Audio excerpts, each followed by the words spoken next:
సరే నేను గంభీరంగా మౌనంగా చూస్తున్నా. నేను కొడితే వట్టి కొట్టు నాకు అలవాట్లేదు కదా. చూద్దాము.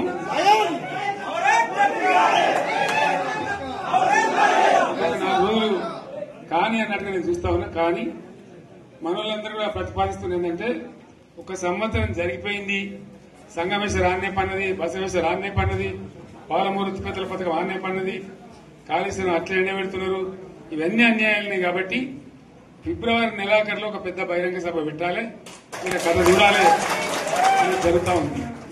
కాబట్టి మీరు కూడా పెద్ద ఎత్తున దయచేసి ఆ సభకు కదిలి రావాలి, చాలా దూరమే ఉండదు. ఆ రకంగా తెలంగాణ శక్తి ఏందో మరొకసారి చూపించి వీళ్ళ మెడలు వంచి ఇప్పుడు సాధించాలి. భవిష్యత్తు కోసం కూడా కొట్టాడకు మనం సిద్ధంగా ఉండాలని తెలియజేసుకుంటూ, పరమేశ్వర్ గారికి అంతటి లోకమంత్రం ఇది. ₹1,00,00,000 భూమి ఇప్పుడు 50 లక్షల కాడికి వెళ్ళాడు.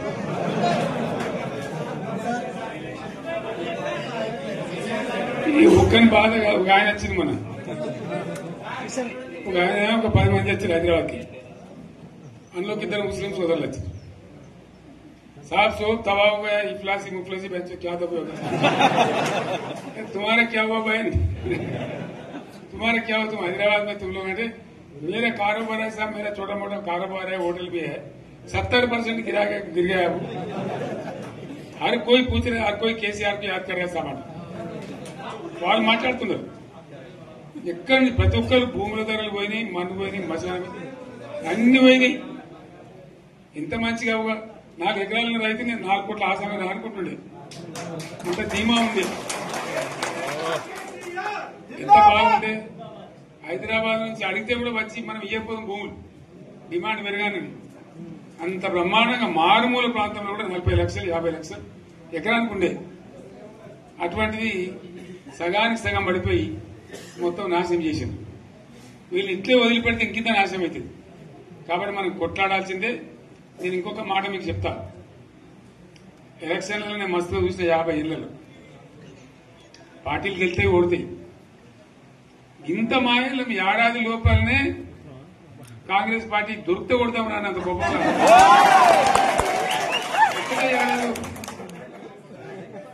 ఇంకా వాళ్ళ పొంద తెలివికి నిన్న వారి పార్టీడే మంది పెట్టాలి. అదేందో పోలింగ్ పెట్టిన వాడు చూసారా మీరు? ఆ పోలింగ్ పెడితే 70% మనకు వచ్చింది, 30% మనకు. వాడు పెట్టింది మనం పెట్టింది కాదు. 75 ఈ పరిస్థితి. అదే నేను ఏమంటున్నా అంటే, ఫామ్ హౌస్ అంటే ఏముంటది, వారి ఉంటది, మక్కు ఉంటది, అల్లం ఉంటది. కాంగ్రెస్ వాళ్ళు ఎంత మనిషి చేస్తే పారబడి తవ్వచ్చు కూడా లంగత. దీన్ని ఫామ్ హౌస్ అని మనం బదనాం చేసి అంతే కదా. నేనేమంటున్నా అంటే, అన్ని మబ్బులు వీడిపోయినట్టు ప్రజలకు అన్ని తెలిసిపోతున్నాయి. మంచి ఏంది, చెడ్డ ఏంది, ఏం జరిగింది అన్ని ఇంకా ఘోరమైందని చెప్తున్నా. వీళ్ళ తెలివితక్కువతనానికి ఏమైంది? నిన్న మొన్న రిపోర్ట్ వచ్చింది.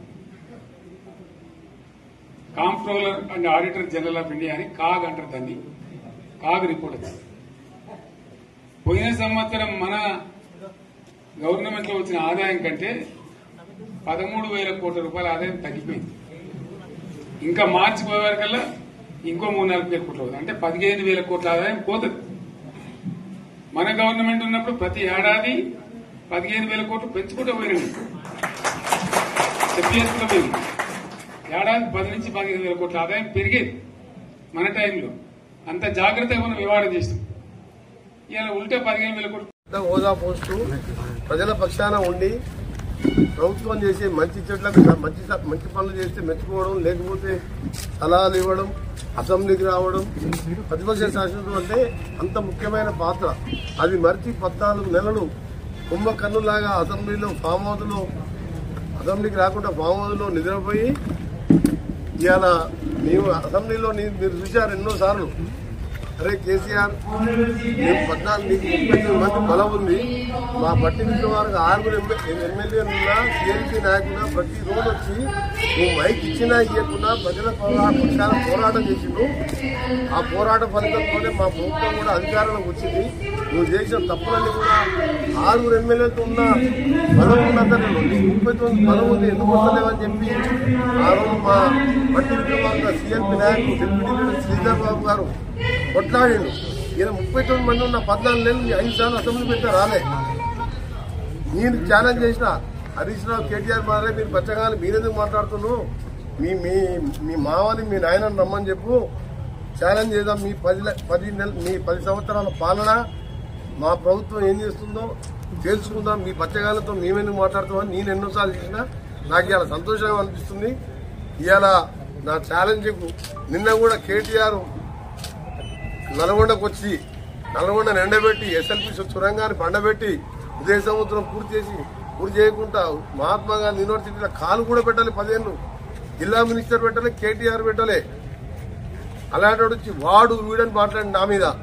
అప్పుడు నేను చెప్పిన గాంధీ భవన్లో, అరే నువ్వు బచ్చగాని మీ నాయన పేరు చెప్పి ఎమ్మెల్యే అయినావు, హరీష్ రావు వాళ్ళ మామ పేరు చెప్పి ఎమ్మెల్యే అయినావు, కోమటిరెడ్డి వెంకరెడ్డి అంటే ఒక రైతు కొడుకుగా ప్రజల నుంచి పోరాటం చేసిన